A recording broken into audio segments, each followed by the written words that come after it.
Il n'est pas un homme de grande taille, ni hautain dans ses manières. Il ne sonne pas lui-même de la trompette pendant qu'il avance jour après jour. Il ne recherche ni richesse, ni gloire, et personne ne peut prendre sa place.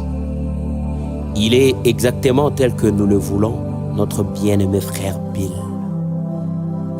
Il nous enseigne fidèlement la pure parole, sans fantaisie ni recherche de gloire. Il suit uniquement le Seigneur. Il parle d'une voix douce et tendre. Il n'élève pas la voix, sinon pour réprimander le mal, et alors il n'a pas de choix. Il n'est pas bourré d'instructions des universités ou de l'école, mais il sait ce qui est important, et il n'est certes la dupe de personne. Car la connaissance qui lui a été donnée est éternelle et vient d'en haut. Il n'a pas de credo sinon Christ. Il n'a pas de loi sinon l'amour suprême. Il n'y a pas eu de grande annonce à sa modeste et humble naissance. Mais pour nous, il est le plus grand homme parmi ceux qui vivent sur la terre.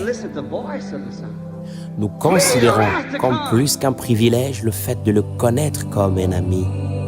Nous chérissons tout ce qu'il soutient et nous le ferons jusqu'à la fin. Il dit qu'il n'est pas un prédicateur, il est modeste au possible, mais c'est de lui la chair et ce n'est pas difficile à voir. Il a été d'avance ordonné prophète. Que les hommes appellent cela comme ils veulent. Dieu nous a accordé une merveilleuse grâce quand il nous a donné frère Bill. Balaam, loin du même esprit qui était sur Moïse.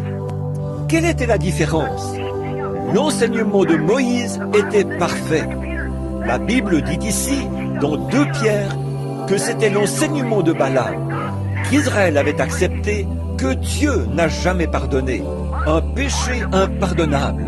Pas un seul d'entre eux n'a été sauvé, bien qu'ils aient reçu les bénédictions de Dieu, et qu'ils aient vu la main de Dieu agir par ce prophète puissant, et qu'ils aient vu tout ça parfaitement confirmé par Dieu.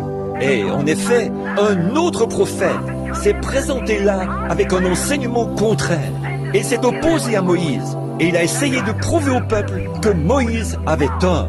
Et Dathan, Corée et beaucoup d'entre eux ont été d'accord avec lui.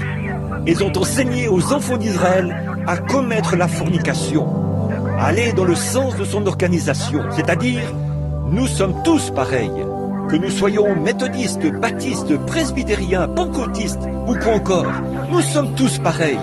Nous ne sommes pas pareils. Vous êtes un peuple à part, saint pour le Seigneur, consacré à la parole et à l'Esprit de Dieu, afin de porter le fruit de sa promesse pour ce jour-ci. Et vous n'êtes pas l'un d'eux. Je sais que c'est assez percutant, mais c'est la vérité quand même. Consacré pour un service en ces derniers jours, sortez du milieu d'elle.